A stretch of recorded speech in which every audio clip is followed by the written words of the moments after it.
அவங்களுக்கு நேரத்தை கொடுத்தீங்கன்னா, எனக்கு நேரத்தை கொடுத்தீங்க. டெய்லி அவரை கண்டுக்காமல் இருக்கிறோம். தவக்காலத்தில் ஏதாவது நல்லது செய்யணும் இல்லையா?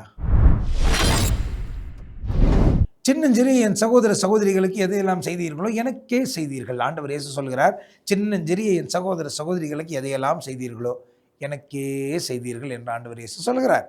நல்ல கவனிங்க, எதையெல்லாம். அவங்களுக்கு நேரத்தை கொடுத்தீங்கன்னா எனக்கு நேரத்தை கொடுத்தீங்க. அவங்களுக்கு சாப்பாடு போட்டிங்கன்னா எனக்கு சாப்பாடு போட்டிங்க. அவங்களுக்கு தண்ணி கொடுத்தீங்கன்னா எனக்கு தண்ணி கொடுத்தீங்க. அவங்கள கண்டுக்கிட்டீங்கன்னா என்னைய கண்டுக்கிட்டீங்க. அப்படின்னா என்ன அர்த்தம்? டெய்லி அவரை கண்டுக்காமல் இருக்கிறோம்.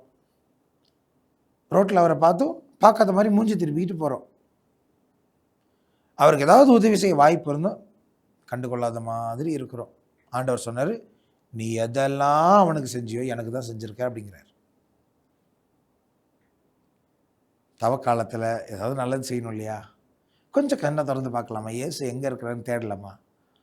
நல்லா புரிஞ்சுக்கோங்க, ஏழை எளியவங்களில் இயேசுவை பார்க்கலான்னு நற்கரணையில் இயேசுவை பார்க்குறேன்னு சொல்கிறது பொய்.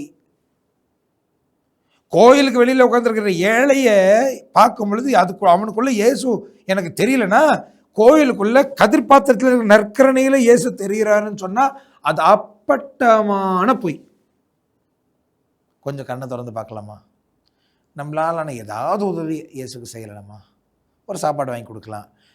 காசு இல்லையா, கொஞ்சம் நேரம் உட்காந்துருக்கலாம். அவங்க பார்த்து பேசலாம். அவங்களுக்கு எதாவது தேவையான்னு கேட்கலாம். அவங்களுக்கு எதாவது கண்ணீரா காது கொடுத்து கேட்கலாமே. கொஞ்சம் கண்ணை திறந்து பார்க்கலாமா? பரிசுத்த ஆவியானவரே, ஆண்டவர் இயேசு கிறிஸ்துவை ஏழை எளியவர்களுக்குள் அடையாளம் காண ஏதாவது என்னால் முடிஞ்ச எதையாவது செய்ய எனக்கு கற்றுத்தாரும்.